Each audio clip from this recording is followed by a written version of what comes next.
we have a quorum, and then I'll read the governor's order. So since we have a lot of community participation, I'm going to go ahead and also, as I call roll, tell the public who each one of our committee members, which district they represent. So I'll start with the Honorable Andre Allen, who is a council member. Yes, present. Happy to be here. Thank you. Chief of Peoria Public Schools Resources, Demario Boone. Don't see Demario yet. Shalandra Birch is an at-large member. Hello, Shalandra's here. Thank you. Terry Burnside is an at-large member. Kevin Evans represents the city manager's office. Nina Gugis represents the NAACP. And I just zoomed past Allison Galvin, who is our vice chair and our under 25 rep. Present. Thank you. Nikolai Greaves represents the 5th district, and these districts represent city council districts, just for reference. We have a lot of different district lines in our city. Chanel Hargrave Murray represents the 4th district. Lorraine King represents the 3rd district. Lee Lang represents the 2nd district. I'm here. Thank you. Tyson Parks III is an at-large member. Catherine Scheidley, it represents the 1st district. Alexander Sierra is an under 25 rep. Karen Wilson is an at-large member. Present. Thank you. I'm here, and Chief Echevarria is our Chief of Police, a non-voting member of the committee also. Hello, good evening. Hello. Okay, so I think we have a quorum. So I will go ahead and read the governor's mandate now. And I have to turn my head a little bit, sorry, to look at a different screen. On October 20th, 2021, Governor Pritzker signed a new gubernatorial disaster proclamation, extending the statewide declaration through September 18th, 2021. With the signing of this disaster proclamation, public meetings can continue to be held remotely per the requirements listed below. All meetings with customers should be done on a remote platform if at all possible. For public meetings that have already been noticed, we will need to renotice in order to provide the updated information. So number one, we needed to give a standard 48-hour notice, except for emergency meetings, to all members of the public body, posted at the meeting location on the public body's website and provided to any news media that has requested notice.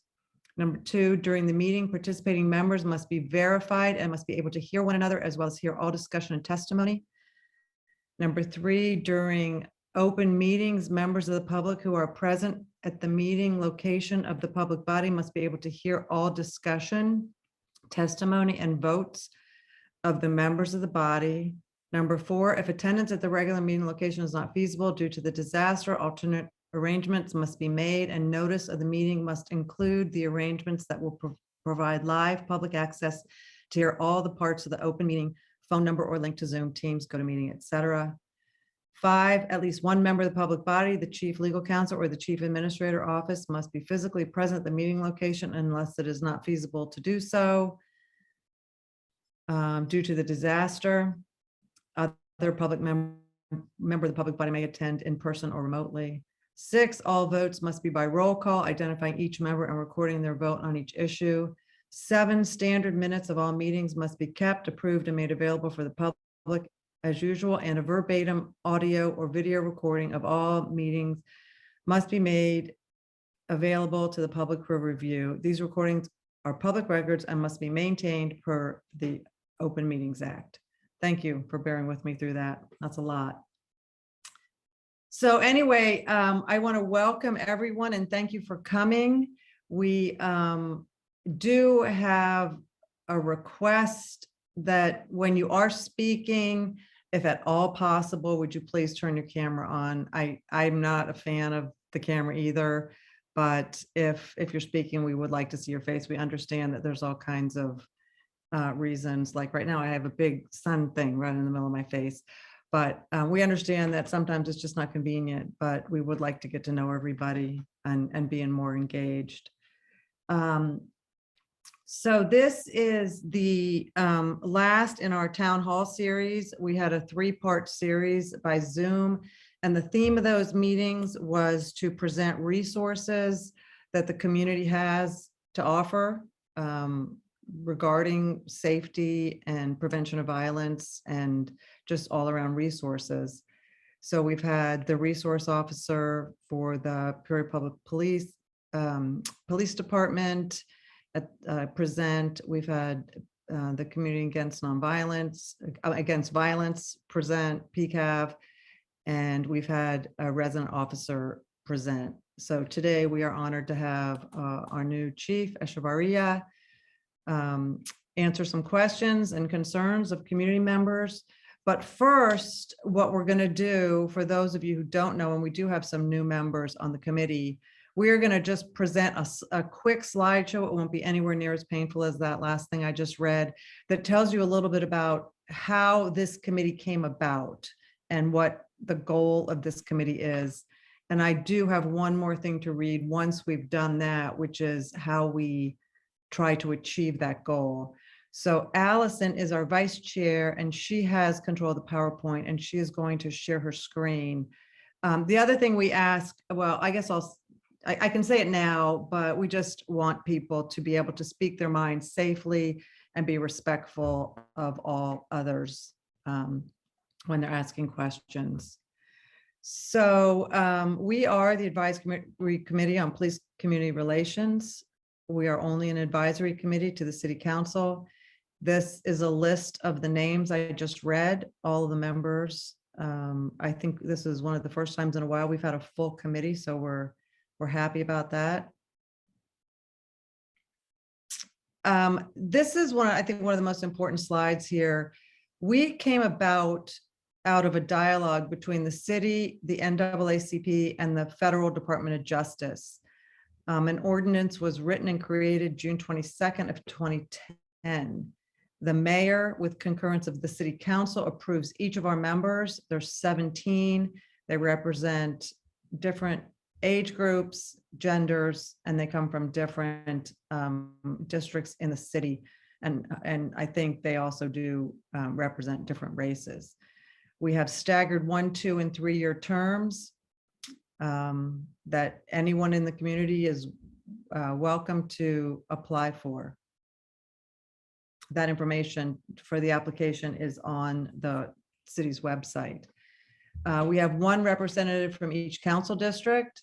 We have 3 at-large appointments, the chief of police or his or her assigned representative, a representative of the city manager's office, 2 members under the age of 25, 1 member of the city council, a representative of the local NAACP, and a representative of the Peoria Public School District.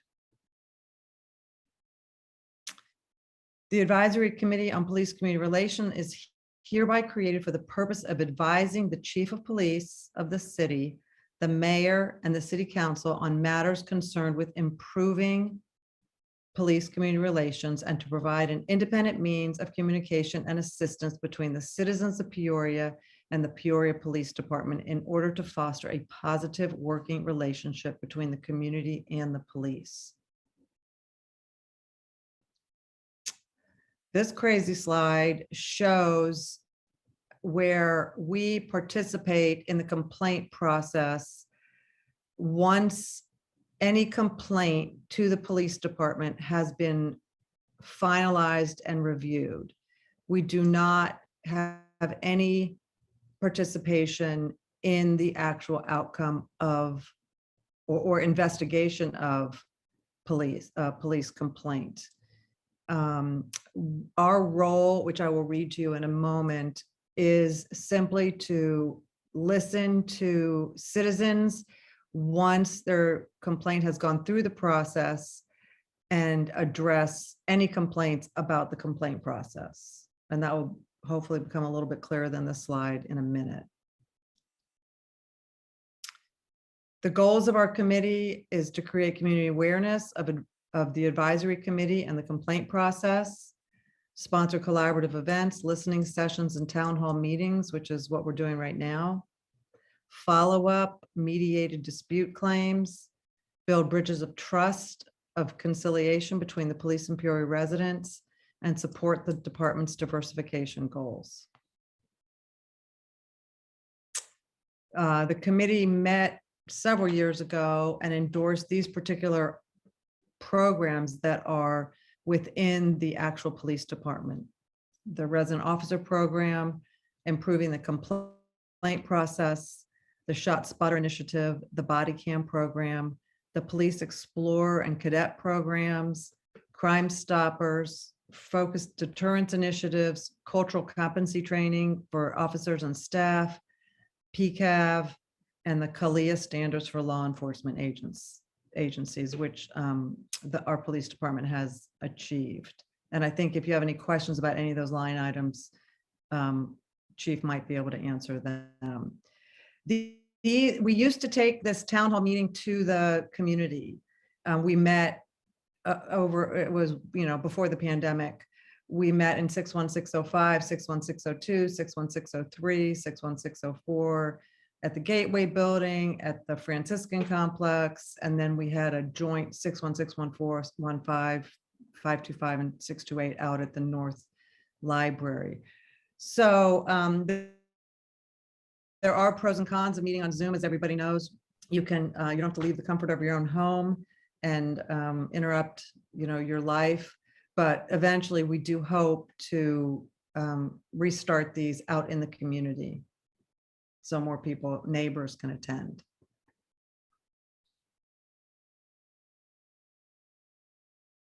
These are the police districts, and we put this up here so that you can see they are not the same as the council districts. And I don't know if Chief wants to talk about these, but I don't really have a lot to say about them because I don't really understand them all that well. But these are the different police districts, if anybody has any questions. Did you want me to touch on that now? It's up to you if you'd like to. I'd be happy to. Okay, I will mute myself. Yeah. So this is one of the things that as I came here and I'm looking and I'm trying to understand how we divide up districts and what we're doing, it doesn't make a whole lot of sense to me. Just being transparent. I believe nobody can give me when was the last time we looked at our police districts and said we need to restructure our police districts. We have 197 officers currently. Somebody drew something on in January of 2001, we had 236 sworn officers and 45 professional staff.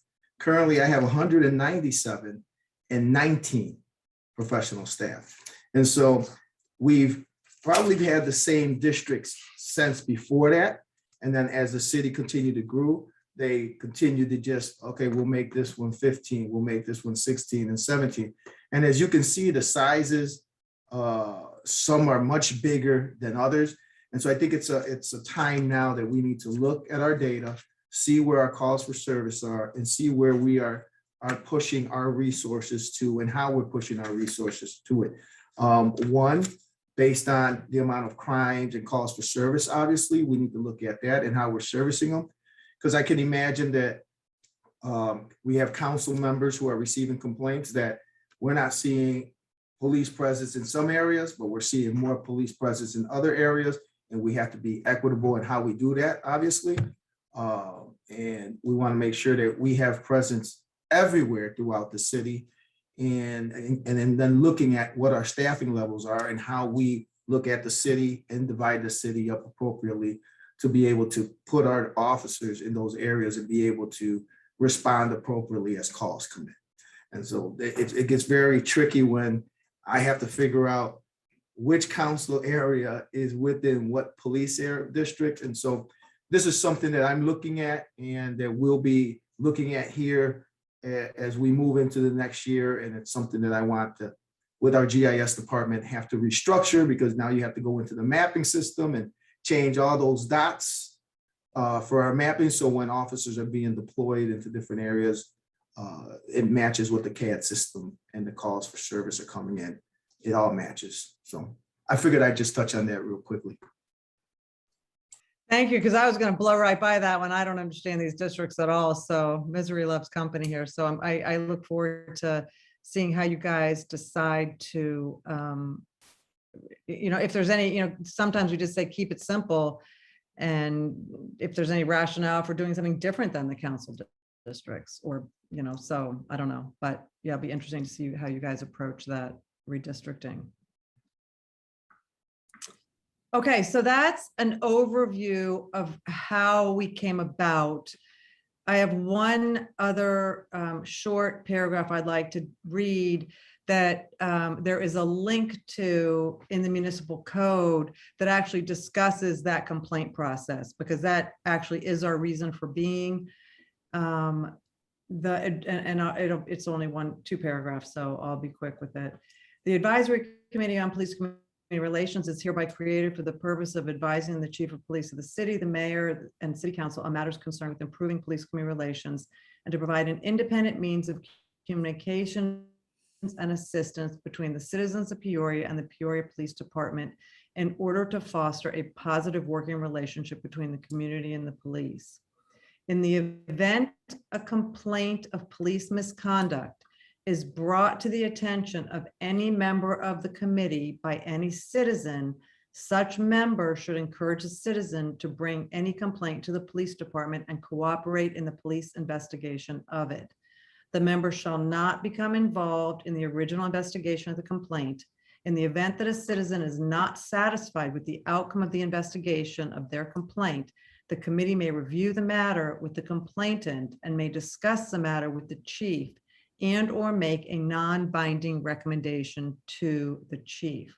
The chief shall apprise the committee of the nature and outcome of the citizen complaints occurring during the prior reporting period and shall work together with the committee as necessary to improve and streamline the complaint process.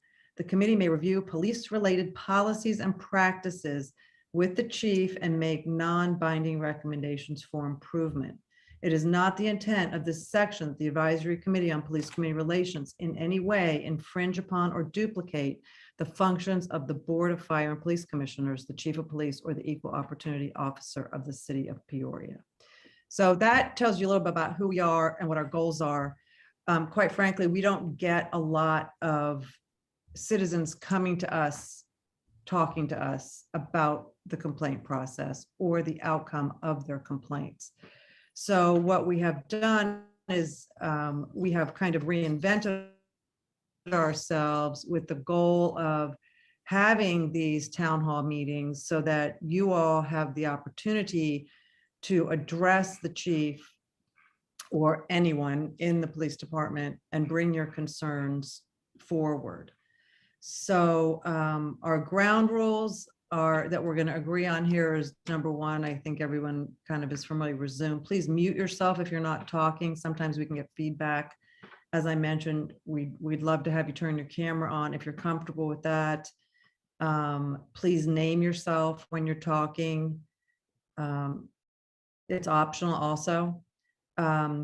Each citizen will have up to 5 minutes to speak each time they quote raise their hand. So down at the bottom of your screen, there's a little a tab called reactions, and just raise your hand and I will try to call on you in the order that you raise your hand. Allison, our vice chair, will manage the time and she'll probably send me a text or something if someone's going over, try to give them a 30-second notice. Please wait for me to call on you, and any pre-submitted responses will be read at the end of the town hall meeting if there's time, and they will be attached to the minutes when published and put on the website. I've been informed that we don't have any, so we can skip that part. And then just please be respectful at all times. So I think I want to start first by letting the chief introduce himself, tell us a little bit about his background, where he came from, and his interesting connection to Peoria, why he came here and maybe tell us a little bit about what his goals are for the city and the police department. And then we'll start entertaining questions from people who attended. So thank you, Chief. Thank you. Good evening to everybody. And thank you for being here and opening up this platform for some discussion. My name is Eric Echevarria. I come from way of Elgin, Illinois. I was my full career was there, 22 and a half years. I moved up the ranks to the position of commander. As a commander, I overseen all of investigations. In my last role was major crimes, juvenile, technical investigations, our undercover operations, our task force, and we had members on the DEA, FBI, and some money laundering teams. And so it was a hefty job. It was a lot to do, and obviously kind of led me to where I'm at now, from Elgin to here. I want to say it was 10 or 12 years ago now, maybe a little longer. Peoria came down to talk about the resident officer program. I was a resident officer. I did the resident officer program for 9 years. I oversee the program for another 3 years as a sergeant. And it's very near and dear to my heart. It's a program that I think it's hard to put a measure on how successful it is, the impacts that you make in the community based on the relationships you have. You're able to lower some barriers, and the community is able to now get to know an officer on a named face basis. The uniform kind of disappears into the background because now you know this person as the person who's got to mow their lawn, drop the kids off at the same school, pick the kids up at the same school, walks the neighborhood, and maybe you break some bread when you're barbecuing on a weekend together. And so it really allows for better communication amongst the citizens and the police department. And so that was an interesting connection when I applied here, that I knew that there was a resident officer program, but I completely forgot that whole connection was there. People often ask me, why would you leave Elgin to come here? And I think Peoria is offering an opportunity to really implement some things that I've been able to do over my career and learn over my career. Elgin had some of the same issues that we have in Peoria now over 20 years ago. And I always said that, I don't like the word community engagement, but I use it here because I think community engagement, it shouldn't even be a term. It should be what we do. This is what policing is. It's interwoven into the fabric of who we are with our community. We are part of the community. We work for the community, and it's not a philosophy. It is who we are. And so I have 4 overarching goals that I'm going to be pushing out in the department for us. And my number 1 goal is always community engagement. My number 2 goal is to reduce crime. 3 is traffic safety. And number 4 is employee development. I think all of these goals have to work with each other. They don't work independently. When we are engaged with our community, we're going to reduce crime. We will make traffic safer. And when we develop our employees, right, we are teaching them the skills that they need to be out there and be successful. And so I think they all work together. It's very simple for officers to understand, and we're not making things complicated for the officers or the community. These are the 4 goals, and this is what we're going to follow as we move forward. And it makes it very simple to follow, and they're very broad, but we can come down to some very narrow points that we need to get to on there. I hope I kept that short enough for you guys. I could talk about all of that. Thank you, Chief. Yeah, I think your focus on community engagement is welcome here. There are several citizens and community members joining us tonight. Did anyone do any one of you want to address the chief with a question? Let's see, I see Dusty Moultrie has her hand up. Would you like to introduce yourself first with a brief introduction and then? Sure. Hi, my name is Dusty Moultrie, and I am the head person on the Alexis Camry Scott campaign. I'm not sure if, well, I'm pretty sure you've probably been familiarized somewhat with who Alexis Scott is. I hope so anyway. But I do have a couple concerns and a couple questions. Number one, that I heard this committee was founded in 2010. I think I heard you say in the beginning, Janice. And this is my first time ever really hearing much about this committee.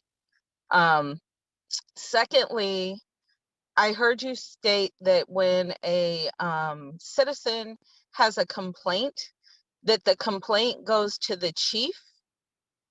Is that what I heard too? Is that correct, that the complaint is supposed to go to the chief? It goes in the department. I'll let the chief talk about where it goes in the department. Okay. And then some overall concerns that I would love to talk about at some point in time is how the department handles missing persons, especially juveniles, and especially those juveniles that are involved in DCFS, and those juveniles that are considered and deemed by the department as habitual runaways.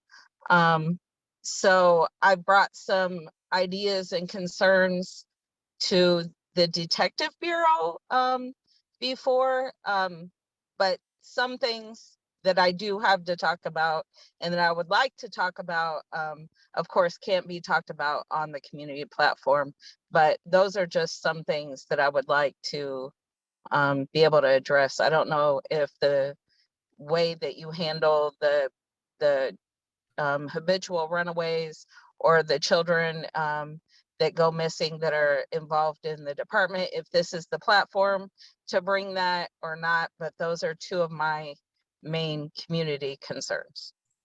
Well, I can speak on some of that, and I welcome you to, make an appointment and come on and see me, and we can definitely sit in my conference room or in my office, and we can definitely talk about your concerns. And I know I've been here 3 weeks, so excuse me, but I do know a little bit about the case that you're talking about and some of the briefings and that I've been in, just to kind of catch up on what some of our cold cases may be and what some of the other things that are going on within the department.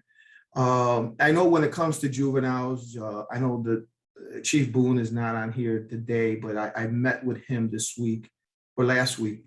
And one of the things that I've directed my staff here to do is that we have some regular weekly communications between the chief and his staff and my staff here, just to make sure if there is somebody that is missing or is a runaway, or maybe even wanted for something, that they're aware of that and they have an eye open for those individuals, and to have some regular communication on what they're seeing during the week in the school, who's having issues with who. So if those issues arise on the weekend, when we're able to know that where we need to be looking and maybe diffuse things before they happen, and vice versa, that we communicate with the chief and his staff at the beginning of the week to really share information and saying, hey, these are some of the things we saw on the weekend, and maybe they can provide some services for the kids and the family on their end. And so, I take it very serious. We work with the ICAC, which is the Crimes Against Children. And so we are looking at all those things. And so I think what you're really asking is probably going to be a little bit deeper, and it probably needs to be a one-on-one conversation, and maybe have some of my lieutenants from that investigative unit there, so you can get a little bit deeper in what I think you want to ask. But I, as the chief of police, take anything that deals with children very serious.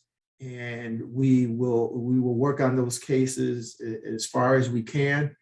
Unfortunately, there are cases that we're going to run into where there are leads that just go cold, and that is the truth of some of these things. But that doesn't mean that we stop looking. It doesn't mean that we don't stop requesting information. I know that, I heard here in the beginning that, this group, was okay with ShotSpotter, Crime Stoppers, and all these other. And so, there's other technology that, we are continuing to look at. Tip 411, I had a meeting today. It provides a way for people to give information, but that we can communicate back with them, which we can't do with Crime Stoppers, but it allows for a two-way communication and still keeping it anonymous. I know there's a gentleman on here today that gave me a presentation, Dimitri Roberts, gave a phenomenal presentation on a program that they have that's called Protected, which is not an anonymous thing, but it really just talks about how we want to look at technology and moving forward. And the technology they presented is a phenomenal technology on being able to communicate with our public and still having a face-to-face, almost on an app, but not really being face-to-face. It's similar to this on the street and having a contact where we may be able to stop somebody and from the car through an app have that communication, and it helps obviously to be hands off, have things not be escalated to a different situation.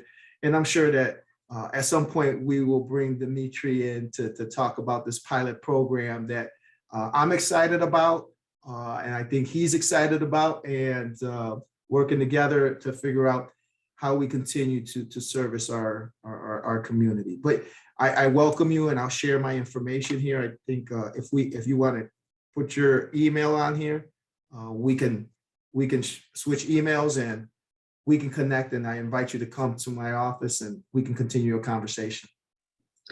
Thank you. I appreciate that. One other thing that I guess could be addressed on this platform is the fact that there is no cold case unit. With the amount of uptick in homicides in the past 4 years or so, and largely a large amount of them being unsolved, is that something that you're going to try to get some potential grant money for, or things like that? And then the second, kind of to piggyback off of that, is some of these cases I realize are solved within the department's logic, but will not be brought to justice because of the difference in the state's attorney's office. So that's what I hear a lot is, well, the state's attorney won't do it. There's a lot of pushback onto different departments in different various situations. So are you going to try to better the, and I do also hear, like, well, the FBI isn't doing this for this or what, because I'm involved in a lot of different things. So are you going to try to better the relationship between, per se, your people that you deal with within the FBI and the people within the state's attorney's office? Because it seems like there's disenfranchised. Yeah, and I don't know what you're specifically, obviously mentioning in that.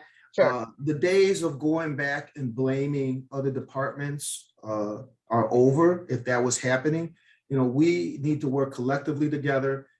I have great relationships coming into here with the FBI, the DEA, the ATF. I have met with them, ISP, the Sheriff's Office, and the State's Attorney's Office. I plan to continue to have those type of relationships with them, and we will continue to work together. And what we need to do and be better at is being more transparent and communicating where we are in the process of things. And in saying that, one of the things that I'm working on is to put out a public-facing transparency dashboard Hopefully, we will see that here in the next few months, where we will have a lot of information that the public will be have access to. Obviously, we won't be able to put names and things of that nature on some things for privacy, but I really want to have we need to be able to communicate better. And I think what I keep hearing is it goes back to communication. Somebody said this, somebody said that, and we just need to be honest from the beginning. If there is no evidence to follow up on, and we are looking for evidence, a lot of cases are going to hinge on evidence. I can probably have a good guess on who committed a crime, right? Based on conversations, maybe based on some tips, maybe based on whatever. But I have to be able to link with evidence if we want that case to be a good case. You go arrest somebody and the case is not good, it gets tossed. Now what just happened? We can't bring that person back because the case is tossed. So we need to be able to be proficient, and we need to make sure that our evidence is linked to that case. And so there's a lot of things to look at, but what I hear from you at the front of this is communication. And we need to be better at communicating with you guys. And that's something that I'll definitely be working on. Cold case unit, cold cases. I don't know at this very moment, if you heard me at the beginning, I have 197 officers, right? And out of those 197 officers, I will tell you this, I am very, very impressed by the work that the Peoria police officers do. I've been out on some calls. I monitor from a distance. I kind of watch when they don't think I'm looking, and I'm paying attention to things that are going on. And the amount of work that I see them doing, and how personal and professional they are when they're out there and really trying to close these cases. These officers don't want to see cases that are not closed. They want to bring some closure for families. And unfortunately, I get to see the frustration they have when they may think they have somebody, but they don't have the evidence to link that. So we need to obviously better work with the community, because somebody knows who did what in the community, and people aren't speaking up or don't feel that they can. And so we have to somehow be able to figure out how we close that and allow for a little bit more open communication that they may be anonymous, whether it's through some new technologies or whether it's through relationships. And we may not have a cold case unit, but in the next few months, I will have, well, on the 20th, and I won't announce who it is, but I have a brand new PIO, public information officer, that has been hired. I've offered the job. They've accepted. I am very, very excited for this person. And that's where I talk about communication. And one of the things that I want to do is we want to look at our cold cases. What cold cases do we have? Let's bring it back to the light. Let's put it back out there. Whether we put out our own video, whether we put out some other information to reenact what happened, or we find a way to put out information to bring it back to light and refresh people's memory and hope that we can get some new information. And then again, working with our federal counterparts. So I can't say that we will create a cold case unit. That's just being honest. I need to have more officers on patrol. I need to get more officers in my traffic division, and I need to have more officers in my neighborhood services unit, where we get to go out and engage with our community and build those relationships that we need. I have detectives in the CID, I have detectives at SID, and they do phenomenal work, and they're constantly running, and I see them, and they're working these cases. And so again, it's getting that one, they'll take a half an inch and they'll pull it into a yard and get what they're looking for. So we sometimes just need that little bit of information to come through for us. And sometimes it takes us putting that information back out there for somebody to come and give some new information. So it's there, we're looking at that, and I think you'll see some of that in the near future. And again, my invitation is open to you, Dusty, I hope I said that right, Dusty, to come out and meet with me. Yes, I will put my email in here. Thank you. Thank you.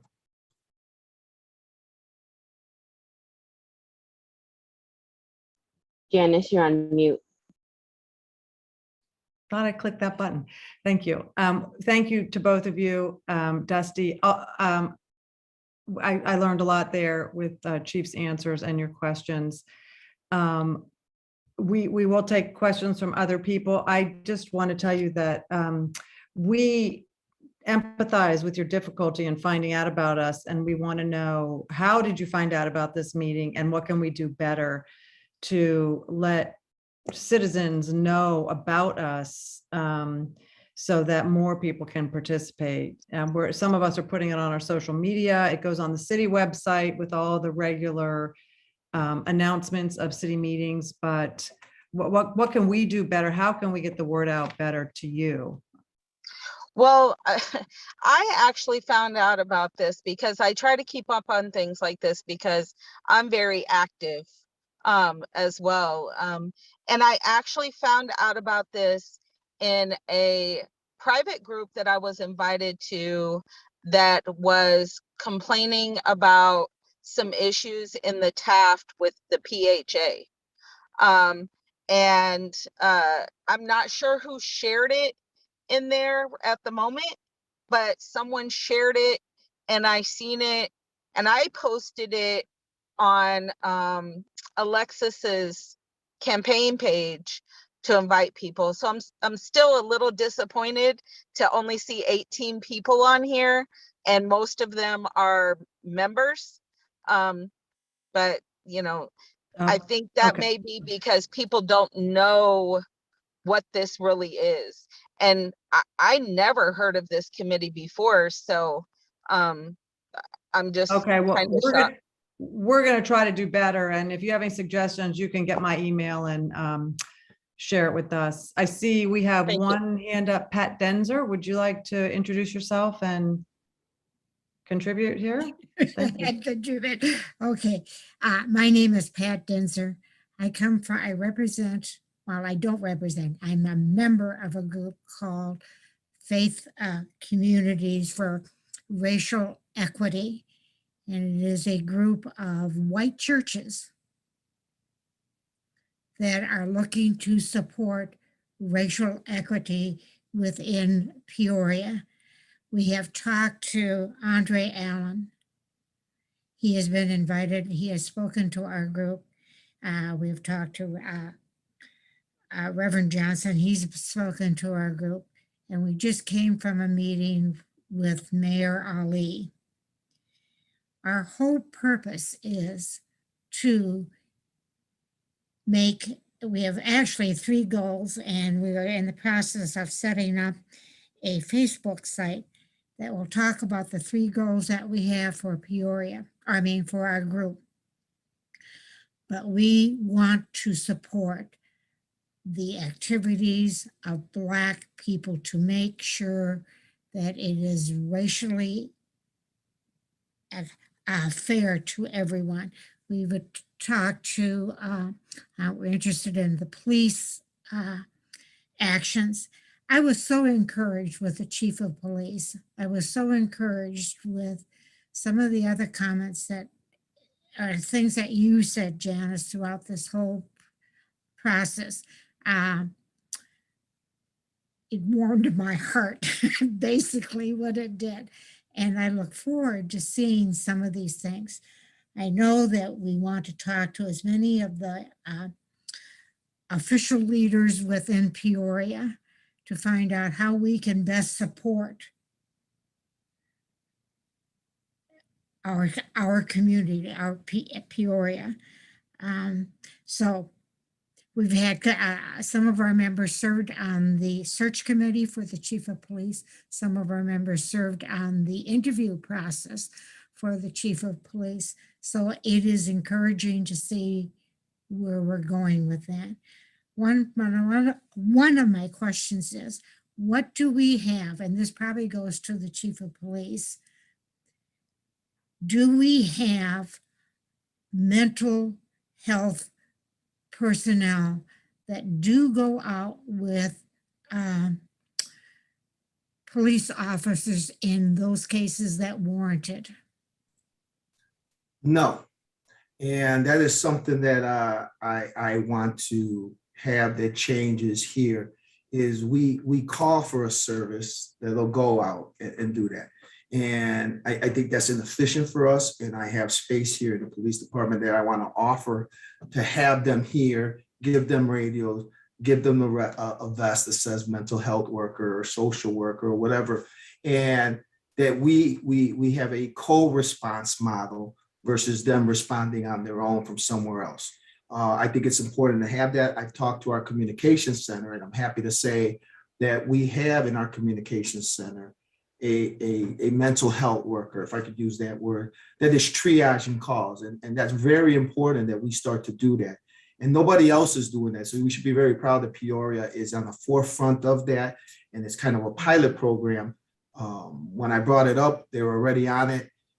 I don't know anybody else doing this. And I think it's important that as we get calls that are coming in, that we have somebody that can triage the call and then say, okay, this is a call that we don't need to send 2 officers to. We'll send one with a mental health worker, or we'll send an ambulance. And so we definitely need to be looking at that. We need to have a co-response model instead, because we can sit all here say that, yes, we need to send a mental health worker to a call, but they also don't want to go by themselves, right? They're not trained as police officers. They don't have the equipment if something goes bad. So we need to train our officers on dealing with mental health to a certain extent, but we need to have the professionals there that can take that over and handle it, or take it from the forefront and take it from there. But I think we also need to look at what are the wraparound services that we have. We continue to go out on calls and put Band-Aids on, and then we go on to the next call. I don't have the luxury as a police chief, or we don't have the luxury as a police department to say no. That luxury, we don't have it. When a call comes in, we need to respond. And it's often said, well, the police shouldn't be responding to certain calls. We agree with that. We agree with that. But who's going to respond to it if we don't respond? Somebody needs to respond, right? And so we do need to look at who's responding, but we also need to look at what are the other wraparound services that can be provided.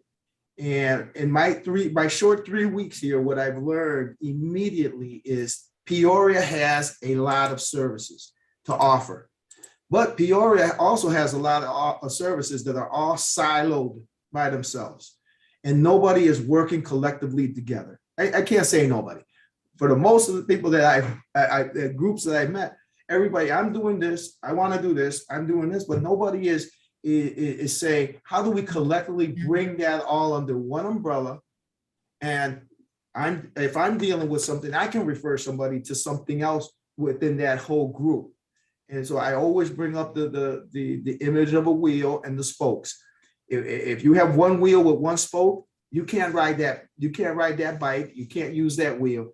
All the spokes have to be in there. They have to be tight, and they have to be working together to make sure that that wheel spins true. And that's what we need to be doing here in Peoria with all our services, and be able to offer these services outside of the police service itself. So we have some other wraparound services. If we go to a call that's a domestic violence, who is following up on these calls with the victim? Who is following up to make sure the victim knows how to go to court? Who is following up with the victim to know what all their rights are? Mental health. Who is following up with that? Homelessness. Well, we may deal with somebody because they're out doing something, but who is dealing with them on how to help them get housing, help them get their Social Security, how to help them get a license, how to prepare them to get a job, and how to interview, right? So we go out as the police and we end up putting a Band-Aid on it. And then we're tasked again to come back. So we have to all start working a little bit better together. This is a community issue and not just a police issue. Thank you. We will be contacting you. I don't want to hog this platform, but this was very encouraging. I will share this with the people in my committee and go from there. I'd be happy to come out and talk to them. Oh my gosh, they're gonna love it. They're going to love it. Thank you very much. Great job. Well, thank you to both of you. Pat, can you tell us the name of your group? You said you're in a group, but I didn't catch the name. Let me give you I'll give you a message on that. Okay, absolutely. Okay? I will Yep. do that. Thank you for the questions and the answers. Okay, we have about 8 minutes left. Does anyone else have a question for the chief? It can be a committee member or a member of the public. I do see some other faces here.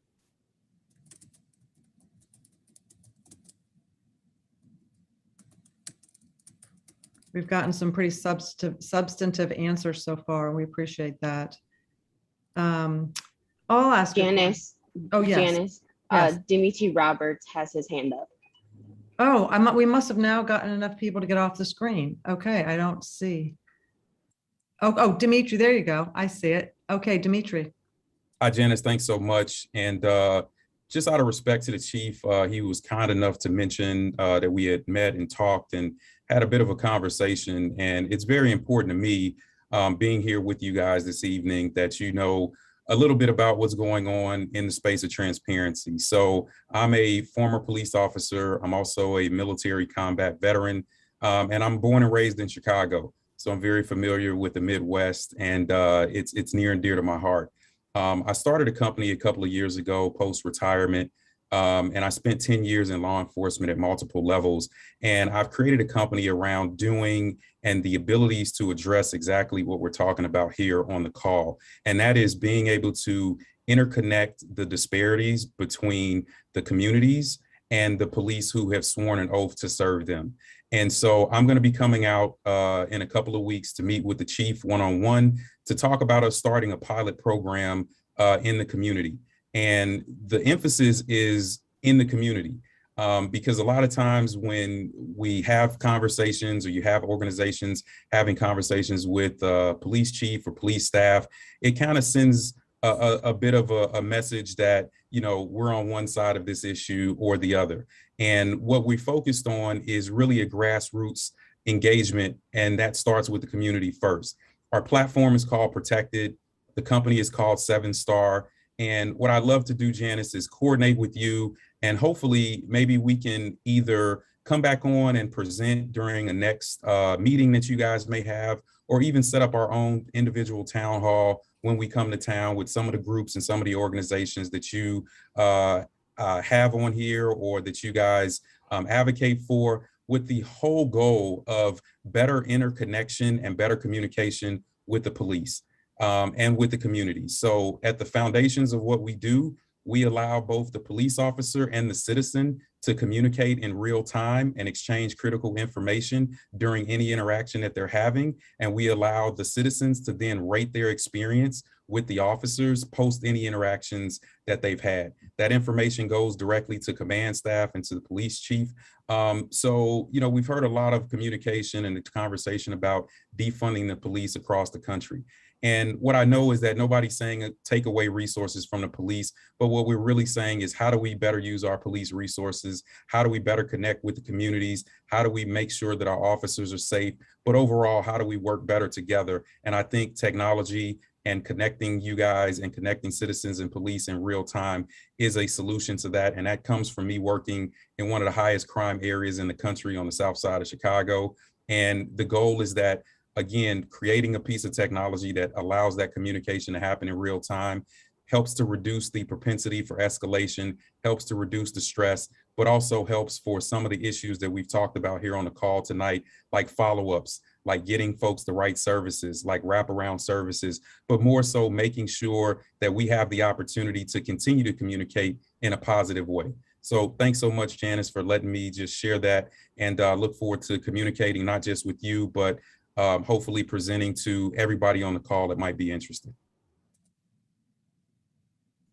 Yeah, thank you for that. I look forward to hearing more about your program.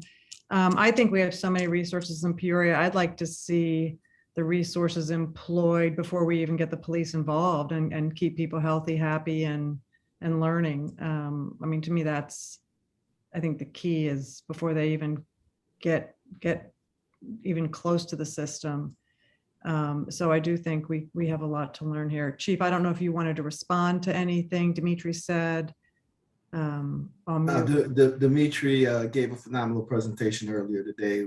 I had plenty of questions for him during the presentation, and I'm looking forward to really kicking this program off and being in the community. Hey, Janice, real quick. I just wanted to give also just some time for Mayor Ali to talk about her new network that they're working on. Not sure if anyone saw Channel 5, the 5 o'clock news, but they were talking about the networking net that they're trying to create. Mayor Ali, if you'd like to speak, please, the time is yours. Oh, sure. Welcome. Thank you. Thank you for an opportunity. I was in another meeting. I wanted to be here earlier, but I got on I think the last half of Chief Echevarria's talk about us having lots of services that are disconnected and siloed.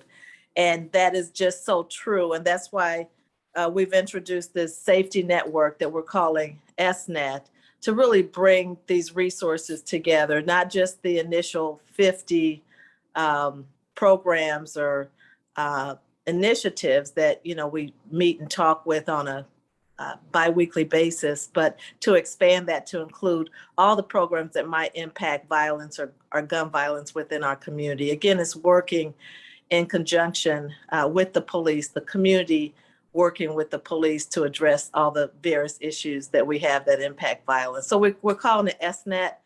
I'm very interested in hearing more about Mr. Roberts, Dimitri Roberts' initiative and how that ties in. I know you were in that presentation earlier, Chief, so maybe you can give me a briefing on that, but very interested. So you'll hear more about SNET and the safety network as it begins to roll out within the community.